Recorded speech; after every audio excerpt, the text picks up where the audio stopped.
হত্যাকাণ্ড, শহীদে নারে মুসলমান, ইসরাইল নির্লজ্জাল, পিঠা যেতে দেব না।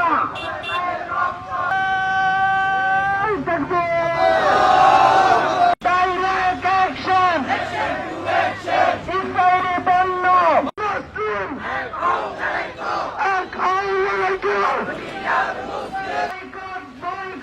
ইসরায়েলি পণ্য, ইসরায়েলি আস্তানা চালিয়ে দাও, ঘুরিয়ে দাও। বয়কট, বয়কট,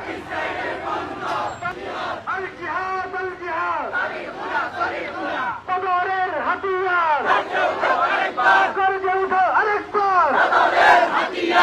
আজকে আমাদের মুসলমান ভাইদেরকে ইসরায়েলি বাহিনী অবৈধ রাষ্ট্র যেভাবে হামলা করেছেন পৃথিবীর কোন মানুষ মেনে নিতে পারে না। এই জন্য আমরা প্রত্যেকজন বলবো, প্রত্যেকজন মুসলমানের দায়িত্ব বলার, সারা বিশ্বের ভিতর মুসলমান জাতির বিশ্ববাসীর জন্য বড় ক্যান্সারের রাষ্ট্র হলো ইসরায়েলি রাষ্ট্র। এই ইসরায়েলি ক্যান্সার রাষ্ট্রকে অতি তাড়াতাড়ি বিশ্ব থেকে ধূলিসাৎ করতেই হবে আমাদেরকে। এই ধূলিসাৎ করার জন্য আমাদেরকে ভূমিকা রাখতে হবে। আজ বিশ্ব নীরবতা অবস্থানে আছে, আমরা বলবো আমরা নীরব থাকবো না। আমাদের নিঃশ্বাস যতদিন আছে ফিলিস্তিনের পক্ষে আমরা জিহাদ করে যাবো ইনশাআল্লাহ। আজকে আমরা রাজপথে নেমে আসি একমাত্র ইমানি তাড়না নিয়ে, ইমানি জজবা নিয়ে। আজকে আমাদের এই লালপুর তৌহিদি জনতা ইমানি জজবা নিয়ে নেমে এসেছেন। আল্লাহ আমাদের সবাইকে এই জজবা নিয়ে সামনে অগ্রসর হওয়ার তৌফিক দান করো। ইসরায়েলিরা মনে করেছে ফিলিস্তিন থেকে, গাজ্জা থেকে মুসলিম উম্মাহকে শেষ করে দিতে পারলে তারা সেখানে নিরাপদে বসবাস করবে।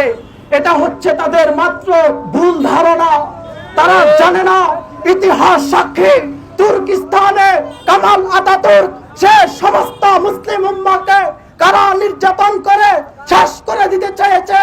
আজকের পৃথিবীর সাক্ষী কামাল আতাতুর্ক ইতিহাসের নির্দিষ্ট গন্তব্যে পৌঁছিয়েছে। এখনো আয়া সুফি আছে না নাই? এখনো ইসলাম আছে না নাই? এখনো মুসলমান আছে না নাই?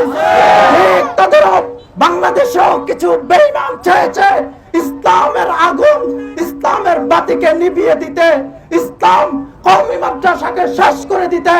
আজকে বাংলাদেশে ৪৫,০০০ কওমি মাদ্রাসা আছে না নাই? এই কথা তাদেরকে মনে রাখতে হবে।